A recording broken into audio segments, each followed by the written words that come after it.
Hi, happy Monday morning. Happy Monday to you too. Even though it's Sunday night for us. Whatever. I mean, listen. How are you? I'm good. You're excited I'm about good. this story, I could tell from when we were talking off air. I actually am excited about this story. All right, I think it's great. fun. Cool. It's All right. Laura's week for the snack size episode, guys. So we have no EVPs. So just take it away, baby girl. All right. So this is the story of Ching Shih. Let me get my sources out of the way. So it is thewayofpirates.com and ancient-origins.net. I think I might like this. You might. I think I might like this. So Ching Shih, and I know a lot of people probably have no idea who this is, and I'm going to tell you all about her because she is fucking amazing. All right, so she was a Chinese prostitute who became a powerful female pirate, controlling the infamous Red Flag Fleet. Oh, The fleet grew under her command with expanding reserves of loot and an organized system of business. Eventually, Ching Shih sought amnesty when offered by the Chinese government, but not without first negotiating to maintain the riches and power she earned as a pirate lord. holy shit. Right. So little is known about her early life. However, it is known that she was born in Guangdong province of China in 1775, and her birth name was Shil Shang Gu. And I'm probably murdering all of this, but I'm doing my best. So she became a prostitute who worked in a floating brothel in Canton. So, Ohio? like Cantonese, Canton. Oh, gotcha. I was like, wow, all right. Ohio, I didn't know you had it in you. I wouldn't be surprised if there are floating brothels in Canton, Ohio, but as far as I know, Gotcha. she wasn't there. We're So starting in rumors. right. Somebody's going to be driving around pissed off.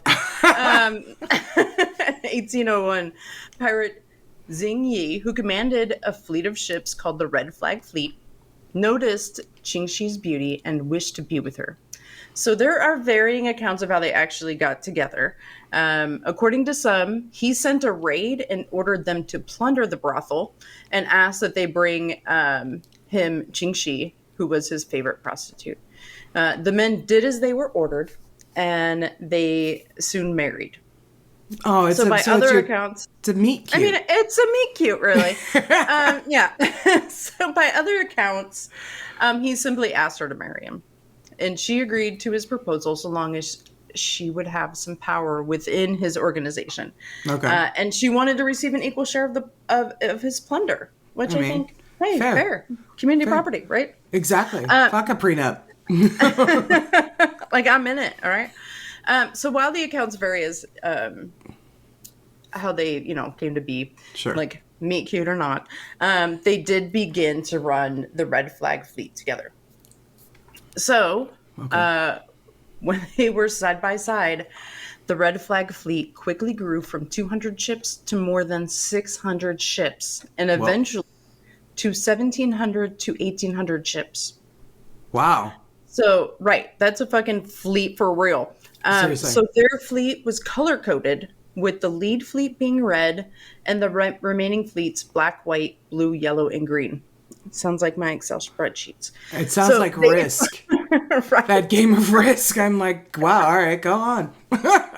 So they formed the Cantonese pirate coalition with another pirate, Wu Shih. Xing Yi died in 1807, only 6 years after marrying Ching Shih. Okay. So at the time of his death, the Red Flag Fleet was included approximately 50,000 to 70,000 pirates. Oh, God. Okay.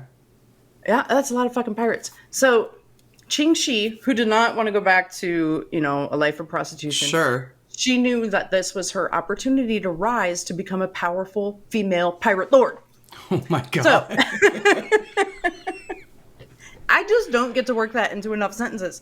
I mean, you really don't. It's not said often. It's not. It should be said more. So she could have simply stepped down from the organization, allowing Chang Pao, who was Xing Yi's second in command, to take over. Chang Pao was like an adopted son by Xing Yi and Ching Shih. Oh, But instead, she wanted to be in charge. And so she started a relationship with him. And with his support, she took charge. Oh, like a romantic relationship or Yeah. Well, some say that like maybe it was just that they were supportive of each other. Other people say, they were getting it on. So either way, sure. she's fucking the boss, whatever happens. Right. Or he So is. whatever. Fucking the boss. Whatever works. Listen. So Ching Shih was super strict and very regimented pirate lord. So she focused on business and military strategy. The female pirate leader even went to great lengths to form an ad hoc government under which her pirates were bound to and protected by laws and taxes. So any plunder that was seized had to first be presented to the fleet and registered before it could be distributed. Oh, okay. So whichever ship captured the loot was entitled to retain 20% of its value, while the remaining 80% was placed into the fleet's collective fund. Okay. So she set forth very strict rules regarding the treatment of captured prisoners, female prisoners in particular. Okay. So the core rules of her fleet were: 1, pirates who gave unsanctioned orders or who refused to follow orders were executed on the spot. Okay. Jeez. Yeah, she didn't fuck She around. comes out swinging. She's like, you don't want to listen? Fuck you. So stealing from the public fund of captured goods or money or raiding villages that supported the pirates was punishable also by death. Immediate death. Okay. Yeah. So that's kind of her gig. So all captured goods, money, or slaves had to be presented for inspection. The rewards were handed out in a predetermined way. So it was absolutely prohibited to have sex or rape female captives. The pirates could marry pretty captives if they had means to support them and be faithful to them. But the rest were either ransomed or freed. So punishment for having sex or raping them was death. Again, she's got one mode, and she's not leaving. Right? So do what I say, or I'm gonna fucking kill you. But I thought that was so great. I was like, yeah, yes, right. It's because to have so that they can women supporting women, right? What she got, right? So various other offenses were punishable by flogging, ironing, quartering, and mutilation. What's ironing? I'm guessing like hot irons. Like, okay, so not have to do all of the pirates' laundry. Yeah, it's not laundry.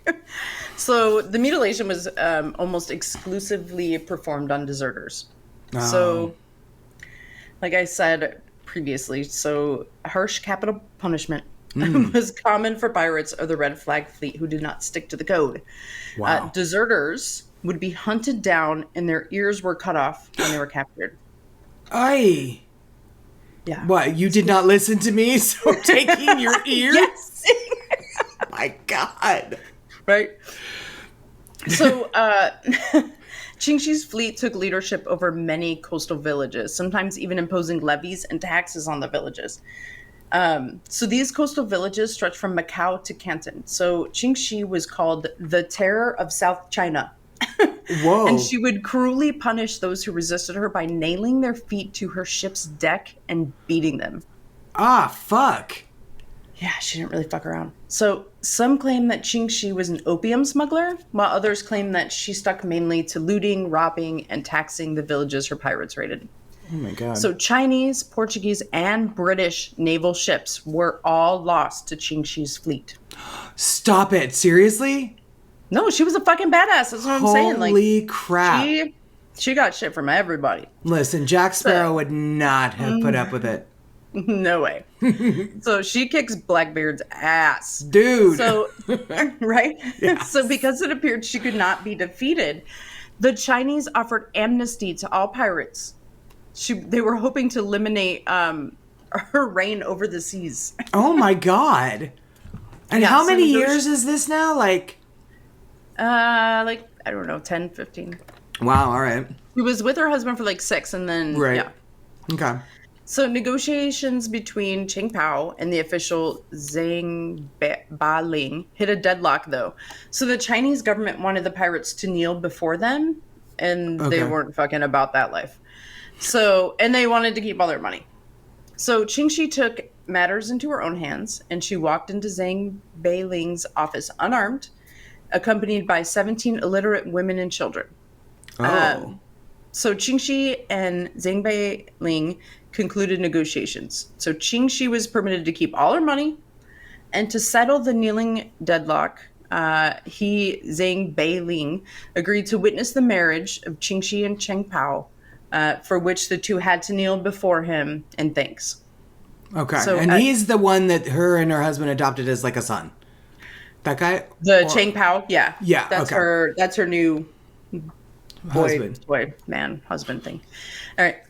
So Husband at this thing. point, Ching Shih ended her career as a pirate and had a son with Cheng Pao. So when Cheng Pao died, Ching Shih returned to Canton and opened her own gambling house. She remained there until she died in 1844. Whoa. And, yeah. So they also, what I thought was really funny is they turned her story into a children's book in 2018. Yes. I'm like, what doesn't sound like a children's book out about this? What was it called? The ears have it? Right. But I just thought that she was so interesting, and I had never, we don't hear about female pirate lords. I mean, come on, it's always Not like at all. Blackbeard and dudes with peg legs and pirates and shit. Like, yes. She kind of reminds me of, oh God, what that actress is? Lucy Liu's character in Kill Bill. Yeah, kind of. Yeah. And I love that. Yeah. I love me some Lucy Liu. She's fantastic. For sure, yeah. That's what I wonder if that character wasn't maybe modeled on her a little bit, but just in a different way. Different way. Yeah. I'm all, Lucy Liu should do this. Lucy Liu should be Ching Shih. Yes.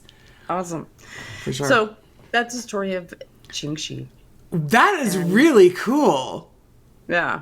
I don't know how Her badass female. because it's so rare, especially in that profession. In the 1800s. Come in on. that time of, there's no... Crazy. But it must have just been that, that guy that saw her, the meet cute, just like a series of fortune, because it really could have gone the far other way for her. Absolutely. Really she could have gone clearly had far a other knack for the pirating thing. Right? And just racked them up. Tell you what. Awesome. That is so great. Good job. I love that one. Oh, thanks. That was super good. All right, guys, let us know. Yeah, let us know what you think. I'm up next week, and I am covering... I forget what I'm covering. We've already recorded it. The Erickson twins. The Erickson twins is what I'm recording. So I told Laura to keep it a secret, and then I spilled it this week, but whatever. That's great, Laura. Great job. Everybody, as we always say here at History of a Haunting, have the week you'll have, and we will see you next Monday with a brand new weird or interesting short story. Bye. Bye.